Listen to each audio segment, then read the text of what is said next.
Alright, hey everybody, this is Nick at the Elgin location. We're guys going to show you the end of day process when you're closing out the tills and everything else and pretty much going home. So at this point, now through the day, RMS is already open, you've already done everything. So in the beginning of the day, what you guys need to make sure is getting done is you guys are coming over here in iConnect, and then we're doing a store opening procedure. So this form is something you need to have at the end of the night and fill out in the same sense of how I'm just going to show you it. I'm going to start my store procedures for the morning. We're going to enable editing, of course, and then here. So up here, you'll always type in your store number. So my store number is 8002. The opening person today was me, and the second person was Jolena. And that's all you put for these two first parts here. This part here you will sign, so this is something you have to have printed at the end of the night. Some of the best practices are you can email this, the opener emails this to the closer, and then you just reopen it at the end of the day. You can print this form out and then just refill all the information at the end of the night and just kind of have this to the side. Whatever you do, just basically this needs to be done. So here, easy counting process. So I have, only available 2 quarters. I have 3 penny rolls, 1 nickel roll, 2 dime rolls, okay?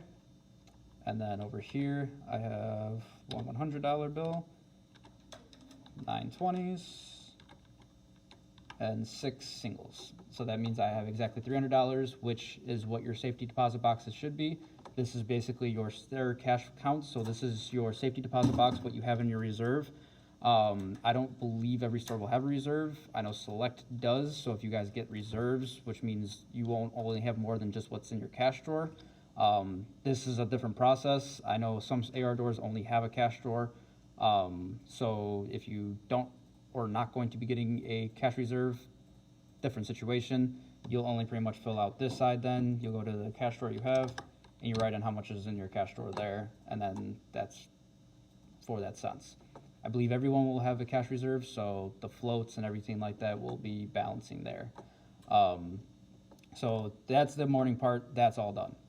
The second part is now when you're at the closing night, and this is already here, you're gonna take your deposit. So say today's deposit was $842.37. That's going to say what my deposit amount was.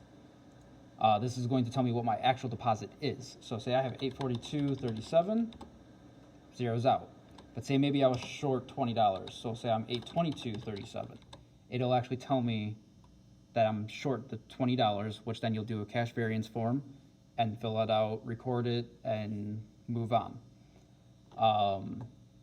In reverse, so say I'm actually $802.37, this will tell me I'm over $20, which means change or something like that. You'll still do another cash variance form to record the fact that you're over $5.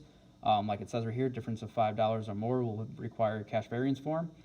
So no matter what, this is the deposit that you see on the end screen, and then this is the deposit that you actually have. So this is what you're doing, and this is what you should have.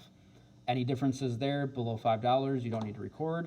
Anything above 5, you'll need to do a cash variance form and record this problem. So then you'll scroll down here, and each of these you'll have to verify, that the bag has all the information you need. You'll have to verify the bank deposit slip has all the information, as well as the review of the end of day summary, which prints out through RMS. And then the deposit bag is filled out, and then the float summary is correct.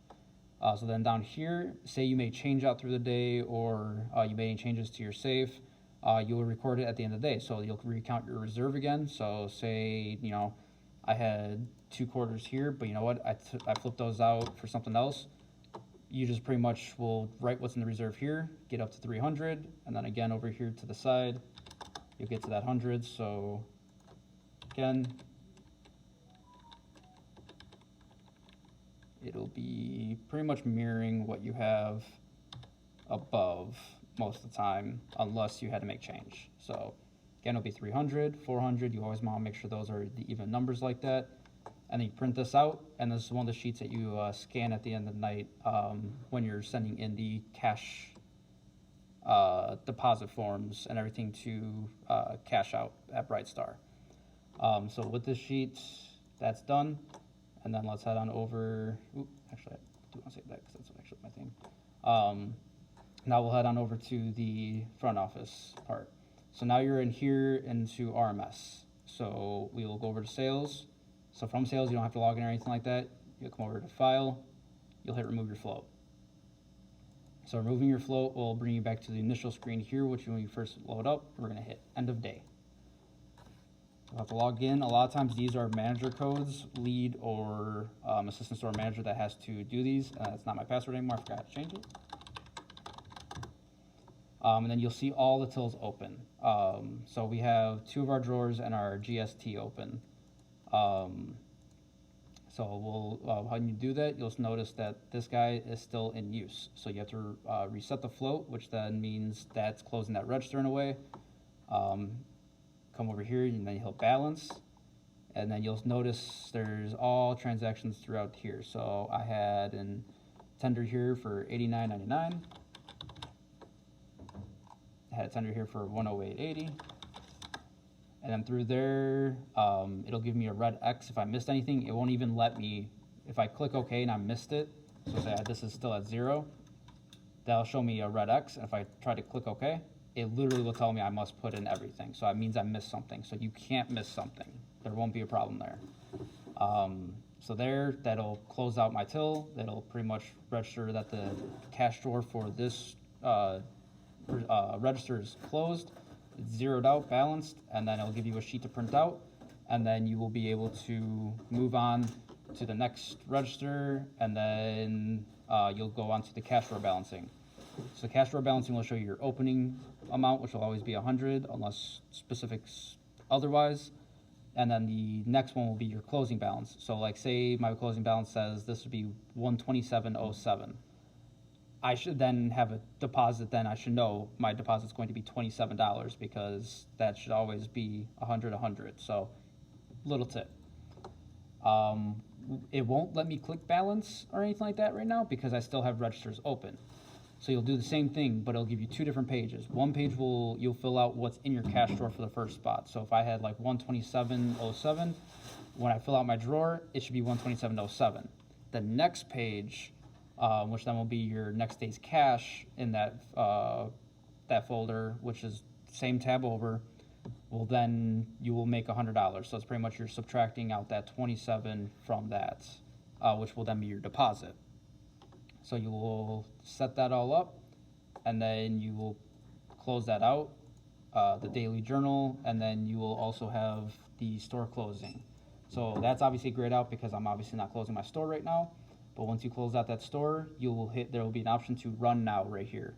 You'll run now, it'll give you the full end of day summary. It's about 10 pages. The first 2 are the most important because those are gonna be the full tills of everything all together, your deposit, and then those pages you will actually sign. And then so at the end of the night, normally this is what mine looks like.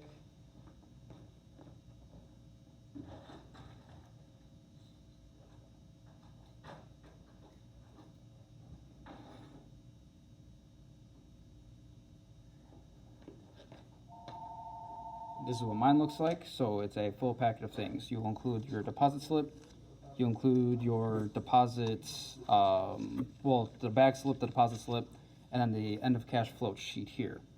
So all this is put together. Like I said, the next page, you will sign the 2 closers or whoever's closing the night. If you have 3, will all sign this page and date it because they're verifying that these are the summaries, they are correct. And then through here are all the extra pages of every register closing and all the till balancing. When you're filling out the sheets, of course, you'll always sign dates and then how much the deposit was. And then you will fill out like so. So you'll put the 2 names, who verified it, who did it, the deposit bag's number, the date, the deposit amount, and then you'll fill out all this corresponding bills. We don't take checks. And of course, you fill out the bottom and then sign, amount, done. So this whole packet plus the deposit bag and any other closing information needs to be mailed to cashout@brightstar.net. Beyond that, that's the closing procedure through and through. If you guys need any assistance, my name's Nick. I'm at the Elgin store in Chicago, District 2. If you guys, again, need any kind of help, I'm always available for any kind of phone calls, emails, or questions. Thank you all.